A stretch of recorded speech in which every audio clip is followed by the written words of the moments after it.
How's it going, everyone? It is finally October, which means we are finally at that part of the year where we just get a ton of new video games to play, and later this month we're going to be seeing the release of Gotham Knights. So I figured I'd make a video just to catch everyone up to speed. Maybe you're on the fence about getting the game, or maybe you just haven't done much research on it. But don't worry, I've got you covered. I want to go over everything that you need to know before the game releases later this month on October 21st. So the first thing I want to talk about is the different characters. There are 4 different playable characters in this game. There is Batgirl, Nightwing, Robin, and Red Hood. And in this game, you can choose between the different characters at any point during the story. So if you want to go through the entire game as Batgirl, you can do that. Or if you want to play through the whole game as Robin, or if you want to mix it up, you can play like half the game as Robin and half the game as Batgirl. You can pick and choose as you please.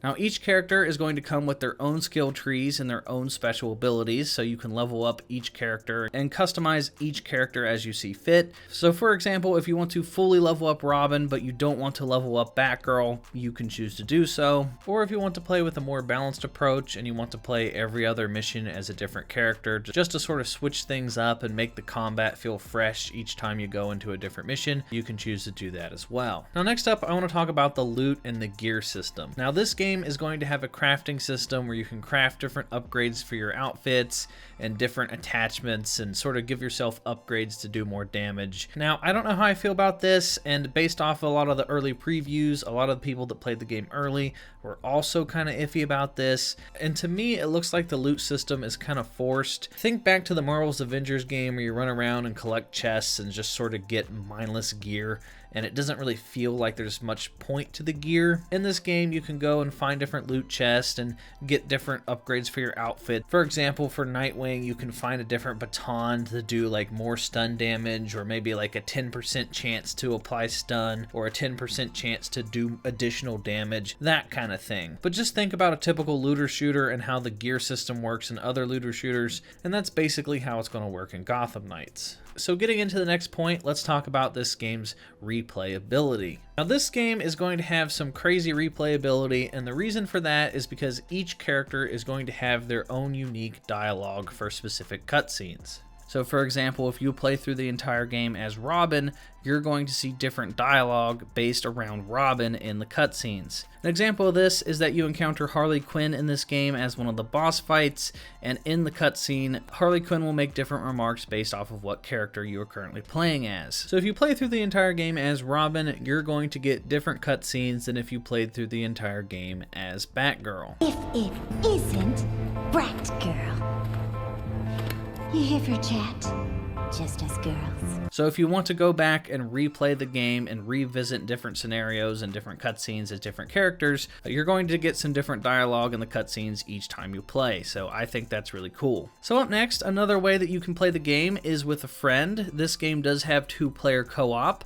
Now, unfortunately, there is no 4-player co-op, but I think it's probably due to technical limitations. If there's 4 players all playing at the same time, you're going to have to bump up the enemy count and make the difficulty a lot harder. You're going to have a lot more explosions, and it would just be a lot harder to balance the fights for 4 players instead of 2, so I'm assuming that's why we're only getting co-op instead of 4-player co-op. But you and a friend can play through the entire story or free roam together if you choose, and there is no tether between the players. So if you and a friend want to play on 2 completely different sides of the map, you can do so. So if you're in free roam, one of you can be fighting crime on one side of the map, and the other one of you can be just exploring the city and climbing up skyscrapers and doing whatever you please. So I think that's really cool. I hate when games have co-op and it tethers you to your friend and you guys are forced to play close to each other.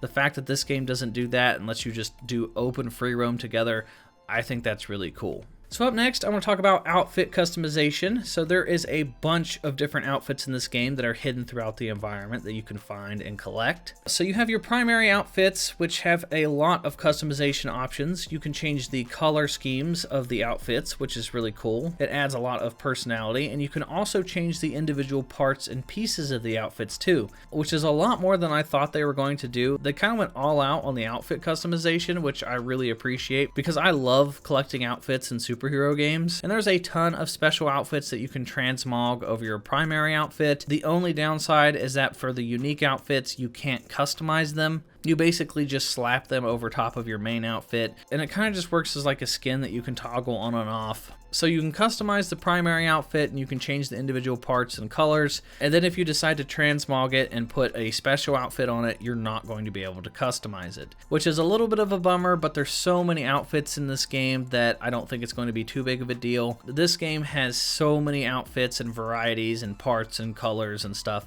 I think this game really nails the customization, and I think you guys are really going to like it. So up next, let's talk about the free roam aspect of the game. So in free roam, there's a bunch of different activities that you can do. You can go around and find collectibles, you can fight crime, you can do like side missions and stuff. But the Belfry is the hub area and the base of operations in this game. This is where you're going to find Wilfred. This is where you're going to interact with other characters. This is where the crafting bench is located so you can upgrade your gear. It's basically just this game's version of the Batcave. And then when it comes to traveling around in the open environment, each character is going to get around the environment in their own unique way. Batgirl has the ability to glide just like Batman. Nightwing has a glider with some boosters on it, so you can basically just fly and hover around the city. Robin has a teleport ability where he uses satellites to beam him to different locations. And Red Hood can summon these soul portals beneath his feet and just sort of run in mid-air beneath these portals. And then all four of the characters can use the Bat Cycle, and then the Bat Cycle can also be customized as well, so that's pretty neat.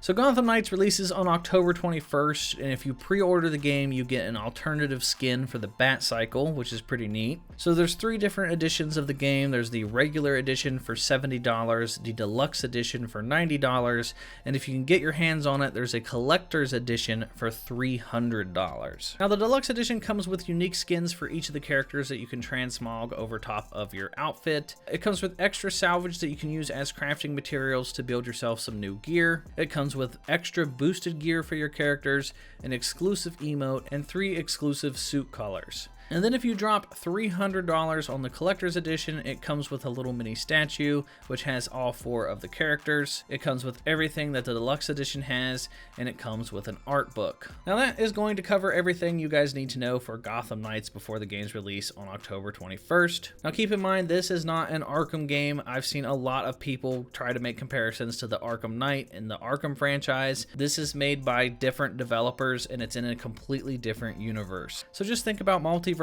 and how there's, you know, different universes and different things happening at the same time. Well, in this universe, Batman is dead or missing, and the Gotham Knights have to go around and basically clean up the city after Batman is dead. So if you go into this game expecting it to be exactly like an Arkham game, you're probably going to be a little disappointed. I would go into this just expecting, you know, a hero shooter, a hero fighting game. It's just a Batman themed universe. You go out, play as these heroes, stop crime, beat up some bad guys, play some boss fights, maybe play with your friends, do some exploring. And I'm pretty excited for it. After seeing gameplay and seeing the trailers and seeing some developer interviews, I think this game has a lot of potential, and I can't wait to play it on October 21st. But that is going to do it for this video, everyone. Let me know what you guys think down in the comment section down below. Let me know if you guys are going to be getting Gotham Knights. And that is going to do it for me, everyone. And I will talk to you all in the next video.